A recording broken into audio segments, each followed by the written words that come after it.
Fire in the hole! Good job. Now you have to go clean it up.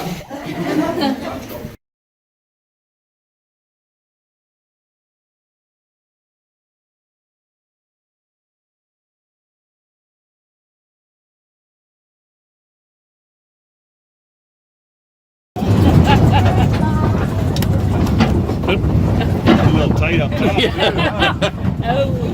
Better your glasses than your head, right? Oh, we lost the lens. I found it. Found it? Second. We got the light up. Why I does saw that the be tight? reflection down Just there. watch your head. Something was hanging down. And it's dripping! It is actually dripping.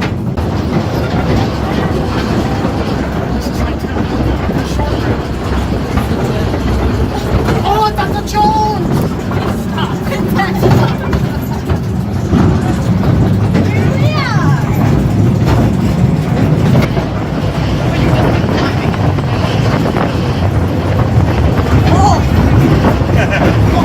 Right now, you are in an actual coal mine that was run and operated by the Philadelphia Reading Coal and Iron Company.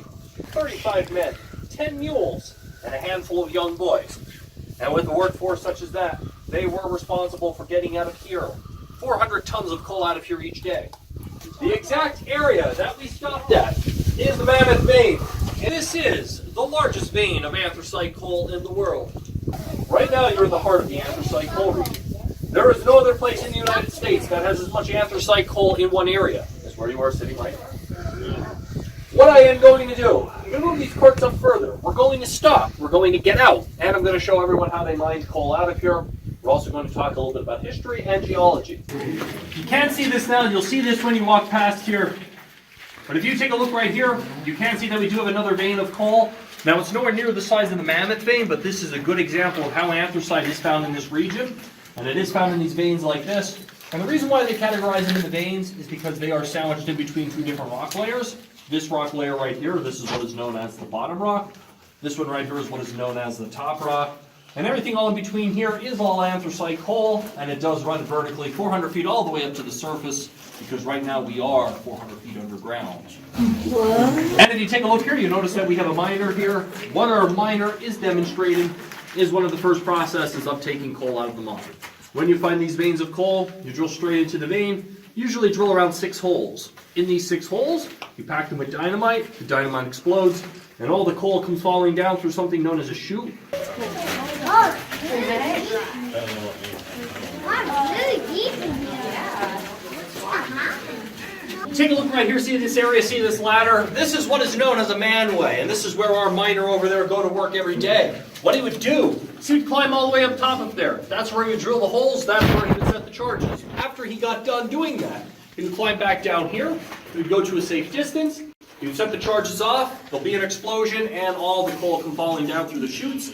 But those sections all the way up top of there, they're known as heading and monkey way sections, and that's where the majority of all the mining would take place, all the way up top of there. If you go out west, around western Pennsylvania, West Virginia region, you have soft coal. The largest known category is bituminous. The difference between the two of them is the amount of heat and pressure that they went through.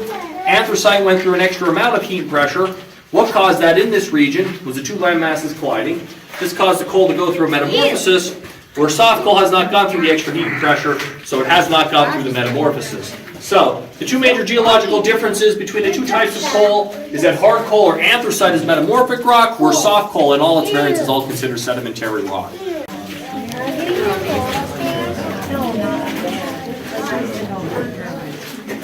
Take a look right here, you can see we have a petrified tree. Now what a petrified tree is just a tree turning into a rock or into coal. But the reason why the tree did not turn into coal, it is because it is far too large. What coal is, it's mostly smaller vegetation like ferns, grass, things you find in a swamp or marsh. And if you take a look right here, you can see an imprint of this smaller vegetation. This is a fossil. What a fossil is, it's a remains or an imprint. In this case, it is an imprint. How it was formed, or the vegetation was captured, pressed against the rock formation. While the rock formation was being formed, the vegetation turned into coal, and all that's been all mined out of here. This is the imprint of the vegetation that turned to coal. If you take a look at all of these boards with the bolts in them, you can see them through this entire area. These are known as roof bolts. And the reason why they're in here is because of this, where I'm shining my light at, this crack right here. The rock that surrounds the coal is shale rock. And shale rock is sedimentary. And the way that it's formed through layers. And what happens is water and moisture gets in between those layers and causes it to crack or to flake. So we put these roof bolts in here so we don't have big giant chunks of shale rock falling on top of us. Hey, buddy, you just chilling? He lost a hand. You sure did. I wonder if it was from dynamite. This right here was the main communication from inside to outside the mine. And I am told that this was the original phone used in this mine in 1911. And it does still work. And I will show it to you.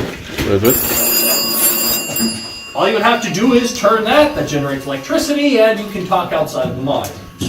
So what the miners would do during their lunch break is they would feed a little bit of their lunch to the rats. So the rats would follow them throughout the mine. So if they were working in the mine, they didn't see the rats around, they knew there was a problem in the mine, and they knew to get out of there. And we also have something known as safety lanterns and baby's lanterns. This is what is known as a rock tunnel or tunnel tunnel. The main purpose of the rock tunnel is to connect all the gangways together, so you have one exit and one entrance for taking things in and out of the mine.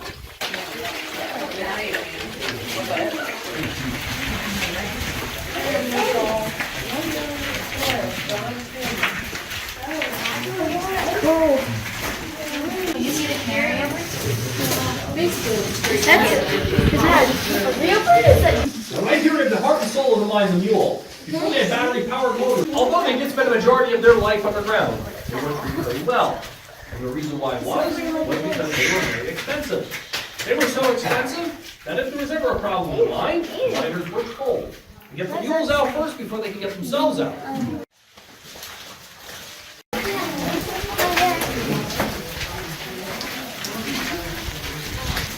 Before you press it down, you have to yell fire in the hole just in case someone's back there, all right? Go ahead. Fire in the hole! Good job. Now you have to go clean it up. Good job. Did anyone notice how many shots there were? Four. There were 6.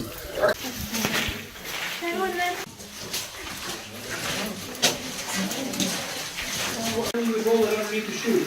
And the thing once you have a miner signature, you can't think that it's going to shoot. And you can feel the coal falling out of the chute in the cart. But once he felt that it was full at his feet, what he would do is he would then hook the cart up to the mule, and he'd move it down this gangway to where he just were. And in this very mine, the mules would take the carts all the way outside, and what they would do is put some covering around the rides, protect the rides from the sunlight.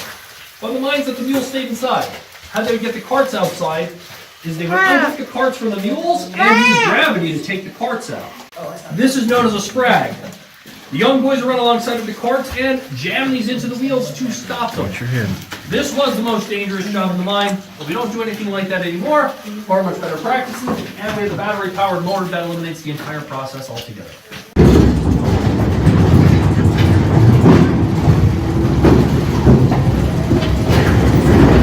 Look at me when we go past this light.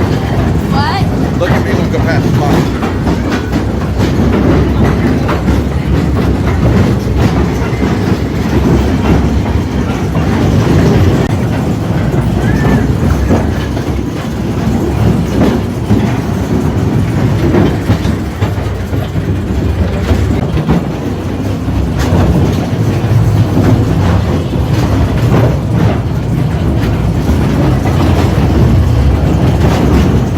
Bit of a rough ride.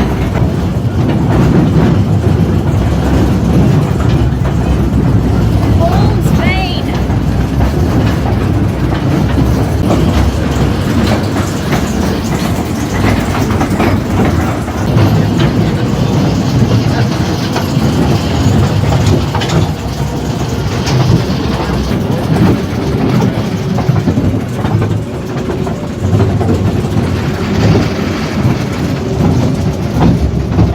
Yeah, y'all have to lean forward, don't you?